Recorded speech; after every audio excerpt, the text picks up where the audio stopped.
नमस्कार दोस्तों, हमारे YouTube चैनल पर आपका हार्दिक स्वागत है। मनुष्य चाहे कितना भी प्रयास क्यों ना कर ले, कितना भी प्रयत्न क्यों ना कर ले, उसे अपने कर्मों का फल तो भोगना ही पड़ता है।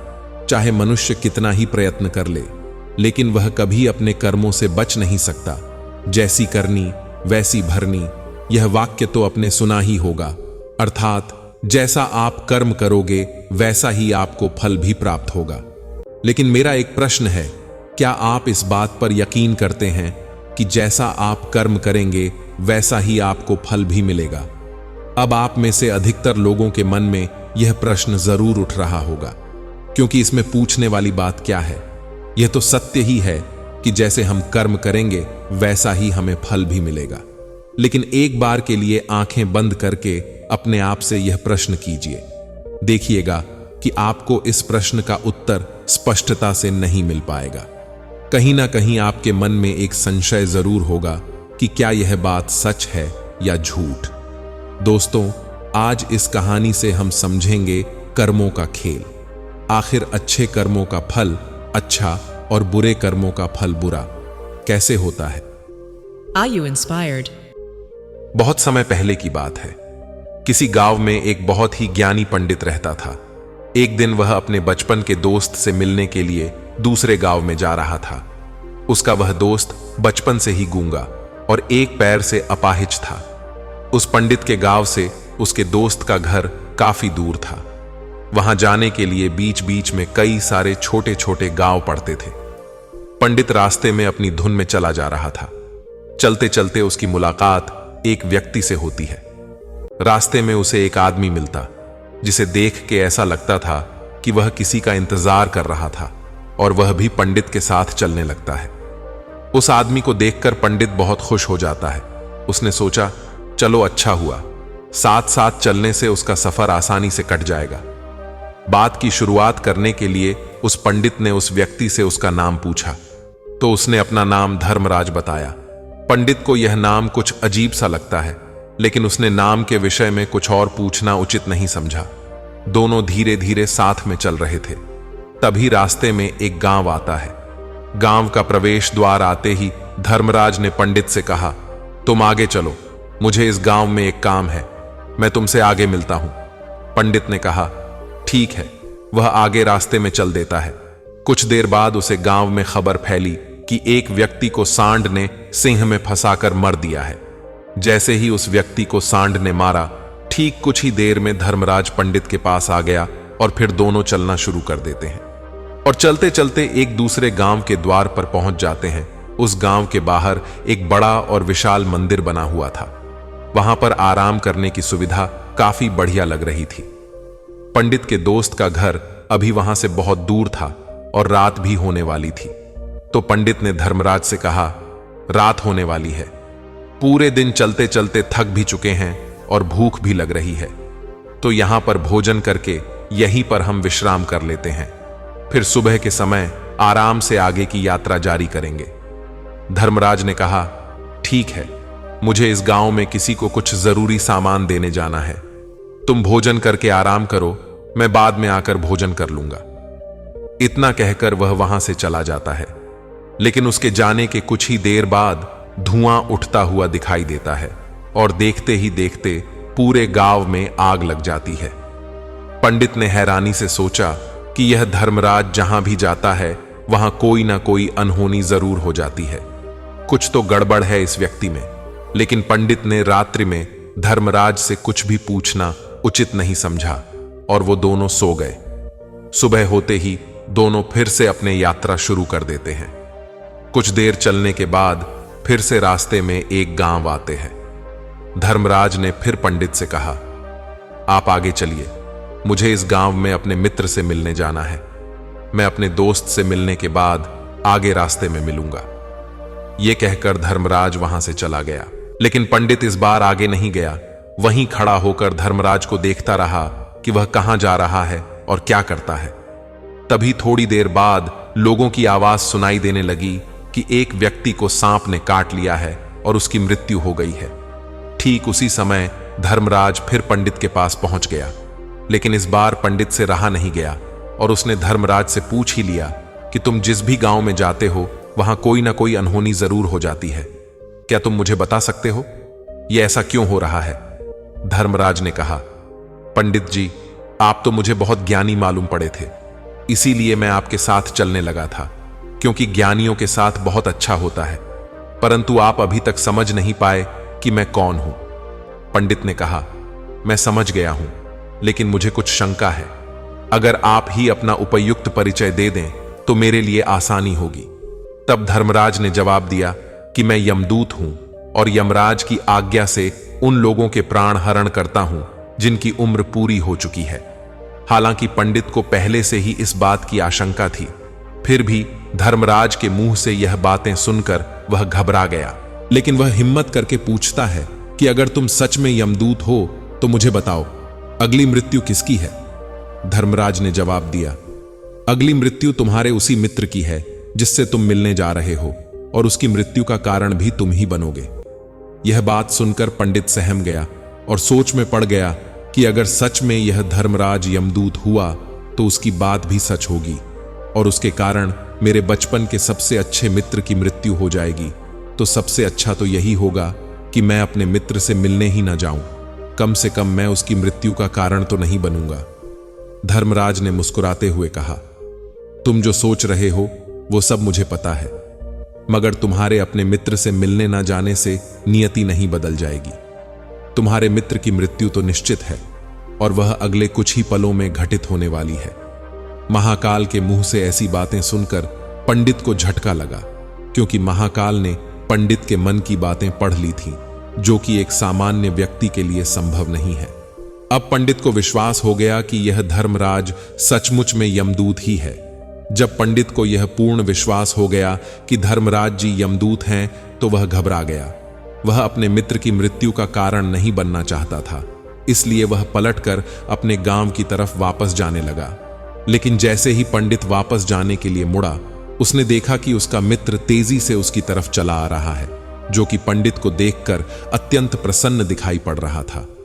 अपने मित्र के आने की गति को देखकर पंडित को ऐसा लगा जैसे उसका मित्र काफी देर से उसका पीछा कर रहा है।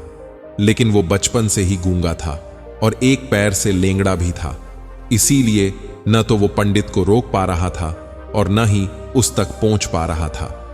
लेकिन जैसे ही वह पंडित के पास पहुंचा, अचानक ही जमीन पर गिर पड़ी और तुरंत ही उसकी मृत्यु हो गई। पंडित हक्का बक्का होकर धर्मराज की ओर देखने लगा, जैसे कि वह पूछना चाह रहा हो कि आखिर क्या हुआ। धर्मराज पंडित के मन में उठ रहे प्रश्न को समझ गया और बोला, तुम्हारे मित्र ने पिछले गांव में ही तुमको देख लिया था और वो वहीं से ही तुम्हारा पीछा कर रहा था, लेकिन गूंगा और लेंगड़ा होने की वजह से वो तुम तक नहीं पहुंच पाया। उसने अपनी पूरी ताकत लगा के तुम तक पहुंचने का प्रयास किया, लेकिन बुढ़ापे में बचपन जैसी ताकत नहीं होती, इसलिए दिल का दोहरा होने के कारण उसका मृत्यु हो गई। क्योंकि वो तुमसे मिलने के लिए अपने सीमाओं को तोड़कर तुम्हारे पीछे भाग रहा था, इसलिए अपने मित्र के मृत्यु का कारण भी तुम ही कहलाओगे। अब पंडित को पूर्ण तरह विश्वास हो गया था कि धर्मराज एक यमदूत है और उसका कर्म जीवों का प्राण हारना है। लेकिन पंडित एक ज्ञानी व्यक्ति था। वह यह भी जानता था कि मृत्यु पर किसी का वश नहीं है, सबको एक ना एक दिन मरना ही है। यही सोचकर उसने अपने आप को संभाल लिया। लेकिन अचानक ही पंडित के मन में अपनी मृत्यु के बारे में जानने की इच्छा हुई, इसलिए उसने धर्मराज से पूछा कि जब मृत्यु मेरे दोस्त के होनी थी तो तुम मेरे साथ शुरू से क्यों चल रहे थे?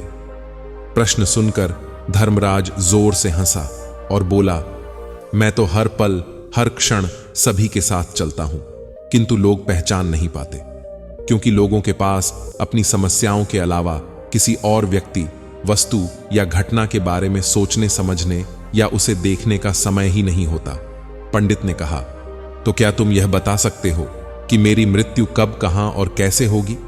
महाकाल ने कहा, हालांकि किसी भी सामान्य जीव के लिए अपनी मृत्यु के बारे में जानना ठीक नहीं है, क्योंकि कोई भी जीव हो या जानवर, वह अपनी मृत्यु के बारे में जानकर बहुत दुखी हो जाता है। हालांकि तुम ज्ञानी व्यक्ति, तुम्हें मालूम होगा और तुमने जिस तरीके से अपने मित्र की मृत्यु को सहन कर लिया है, उसे देखकर लगता है कि तुम अपनी मृत्यु के बारे में जानकर भी दुखी नहीं होंगे। महाकाल ने कहा, तो सुनो, तुम्हारी मृत्यु आज से ठीक 6 महीने बाद आज ही के दिन किसी दूसरे राज्य में फांसी लगने से होगी। और सबसे हैरानी की बात तो यह होगी कि तुम स्वयं ही खुशी से उसे फांसी को स्वीकार कर लोगे। इतना कहकर धर्मराज वहां से चला गया, क्योंकि अब धर्मराज के पास पंडित के साथ चलते रहने का कोई कारण न था। इसके बाद पंडित ने अपने मित्र के शरीर का अंतिम संस्कार किया और यथाशक्ति उसके क्रियाक्रम करके अपने गांव वापस आ गया। लेकिन कोई व्यक्ति कितना भी ज्ञानी क्यों ना हो, अपनी मृत्यु के बारे में जानकर दुखी तो होता ही है, और मृत्यु से बचने का कोई ना कोई उपाय भी खोजता है। तो पंडित ने भी वही किया, क्योंकि पंडित विद्वान था, इसलिए उसकी पहचान उस राज्य के राजा तक थी। पंडित ने सोचा कि राजा के पास तो कई सारे ज्ञानी मंत्री हैं, मेरी मृत्यु से संबंधित समस्या का कोई ना कोई समाधान निकाल ही लेंगे। पंडित यही सब सोचते हुए राज दरबार में पहुंच जाता है और राजा से सारी घटना के बारे में बताता है। राजा ने अपने मंत्रियों को सारी समस्या बताई और उनसे सलाह मांगी। अंत में सभी ने विचार विमर्श करके कहा, अगर पंडित की बात सही है तो उसकी मृत्यु भी 6 महीने बाद ही होगी, लेकिन मृत्यु तो तब होगी जब वह किसी दूसरे राज्य में जाएगा। यदि वह किसी दूसरे राज्य में जाए ही ना तो मृत्यु ही नहीं होगी। मंत्रियों की यह सलाह राजा को भी सही लगी। इसके बाद पंडित के रहने की सारी व्यवस्था महल में ही कर दी गई और राजा के आदेश के बिना उस पंडित से किसी को भी नहीं मिलने दिया जाता था। लेकिन पंडित कहीं भी आ जा सकता था, ताकि पंडित को यह न लगे वो राजा की कैद में है। परंतु पंडित डर के मारे स्वयं ही कहीं आता जाता नहीं था। धीरे धीरे महीने गुजरते गए और पंडित की मृत्यु का समय नजदीक आने लगा, और अंततः वह भी दिन आ गया जिस दिन पंडित की मृत्यु होनी थी। उसकी एक रात पहले पंडित डर के मारे जल्दी ही सो गया, ताकि जल्दी से वो रात बीत जाए और अगला दिन आ जाए, ताकि उसकी मृत्यु टल सके। यही सोचकर वो जल्दी सो जाता है। लेकिन पंडित को नींद में चलने की बीमारी थी और अपनी इस बीमारी के बारे में वह स्वयं ही नहीं जानता था। तो फिर राजा, मंत्री या किसी वैद्य को इसके बारे में बताने का कोई प्रश्न ही नहीं उठता। पंडित अपनी मृत्यु को लेकर बहुत चिंतित था। वह पिछले कई दिनों से ठीक से सो भी नहीं पा रहा था, और नींद में चलने की बीमारी भी तभी होती है जब व्यक्ति ठीक से सो नहीं पा रहा हो। तो उस रात भी पंडित को नींद में चलने का दौरा पड़ा। वह उठा और महल से निकलकर अस्तबल में गया। क्योंकि पंडित राजा का खास मेहमान था, इसलिए किसी भी पहरेदार ने उसे नहीं रोका और ना ही किसी तरह की कोई पूछताछ की। अस्तबल में पहुंचकर वह सबसे तेज चलने वाले घोड़े की पीठ पर सवार होकर नींद में ही अपने राज्य की सीमा से बाहर दूसरे पड़ोसी राज्य में चला गया। इतना ही नहीं, दूसरे राज्य के राजा के महल में पहुंच गया। उस महल के पहरेदार ने भी उसे नहीं रोका और ना ही कोई पूछताछ की। सभी लोग रात्रि का अंतिम प्रहार होने के कारण गहरी नींद में थे। वह पंडित सीधे राजा के सैन्य कक्ष में पहुंचा, जहां राजा और रानी सो रहे थे। पंडित वहीं जाकर सो गया। सुबह हुई तो राजा ने पंडित को रानी के बगल में सोया हुआ देखा। राजा बहुत क्रोधित हो गया। राजा ने पंडित को कैद करने का आदेश दे दिया। पंडित गिरफ्तार हो गया। लेकिन पंडित तो भौंचक्का था। उसे तो कुछ समझ नहीं आ रहा था कि आखिर वह दूसरे राज्य में और राजा के सैन्य कक्ष में कैसे पहुंचा। लेकिन वहां उसकी यह सब सुनने वाला कोई नहीं था। अगली सुबह राजा ने पंडित को दरबार में पेश करने का आदेश दिया। कुछ देर बाद उसे पंडित को दरबार में लाया गया।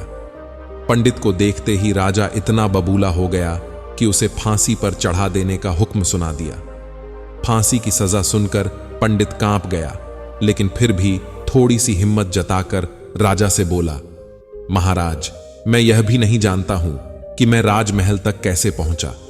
मैं यह भी नहीं जानता हूं कि आपका सैन्य कक्षा तक में कैसे आया, और आपके महल के किसी पहरेदार या सैनिक ने मुझे रोका क्यों नहीं।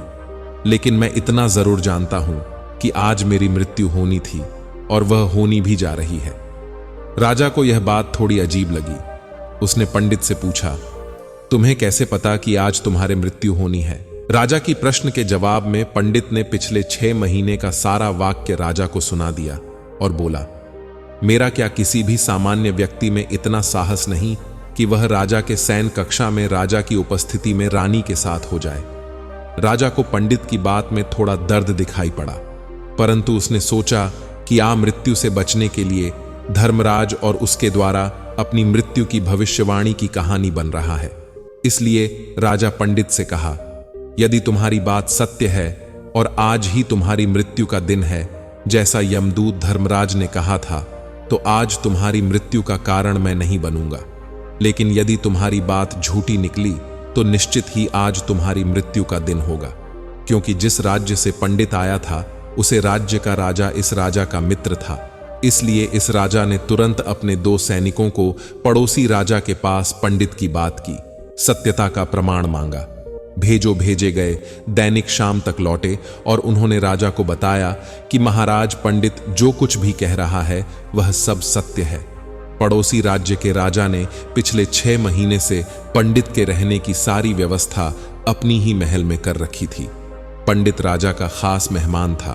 कल शाम राजा आखिरी बार पंडित से उसके कक्षा में मिले थे और उसके बाद यह किस राज्य में कैसे पहुंच गया, इसकी जानकारी किसी को भी नहीं है। इसीलिए उस राज्य के राजा के अनुसार पंडित को फांसी की सजा देना ठीक नहीं है। लेकिन राजा के सामने एक नई समस्या थी, क्योंकि उसने बिना पूरी बात जान के पंडित को फांसी की सजा सुना दी थी। पंडित को फांसी नहीं दी जाती तो राजा के वचन का अपमान हो जाएगा, लेकिन अगर राजा की बात का मान रखा जाए तो बेवजह ही एक निर्दोष व्यक्ति की मौत हो जाएगी। राजा ने इस विषय में सभी मंत्रियों से सुझाव मांगा तो मंत्रियों ने राजा को सुझाव दिया कि पंडित को एक कच्चे सूत की धागे से फांसी लगा दी जाए। इससे अब के कथन का भी मान रह जाएगा और सूत के धागे से पंडित को फांसी भी नहीं लगेगी और उसका प्राण भी बाँच जाएंगे। राजा को मंत्रियों का इस सुझाव पसंद आया और उन्हें ऐसा ही करने का आदेश दे दिया। पंडित के लिए कच्चे सूत के धागे से फांसी का फंदा बनाया गया और नियम के अनुसार पंडित को फांसी पर चढ़ाया जाने लगा। सभी लोग बेहद खुश थे कि न तो पंडित मरेगा न राजा का वचन खाली जाएगा। पंडित को पूरा विश्वास था कि इस सूत के धागे से उसका मृत्यु हो ही नहीं सकती। पंडित उस पर चढ़ने के लिए तैयार हो गया, जैसे कि धर्मराज ने भविष्यवाणी की थी कि तुम खुद ही फांसी को स्वीकार करोगे। लेकिन जैसे ही पंडित को फांसी दी गई, सूत का धागा तो टूट गया, लेकिन टूटने से पहले उसने अपना काम कर दिया था। पंडित की गले के एक नास सूत की धागे का एक झटके से काट चुकी थी। पंडित जमीन पर पड़ा तड़प रहा था। उस पल उसके गले से खून की फुहार निकल रही थी और देखते ही देखते पंडित का शरीर पूरी तरह से शांत हो गया। सभी लोग आश्चर्यचकित थे और पंडित को मरता हुए देख रहे थे। किसी को विश्वास नहीं हो रहा था कि कच्चे सूत की धागे से भी किसी इंसान का मृत्यु हो सकती है। लेकिन घटना तो घट चुकी थी। नियति ने अपना काम कर दिया था और धर्मराज की भविष्यवाणी सच हो चुकी थी।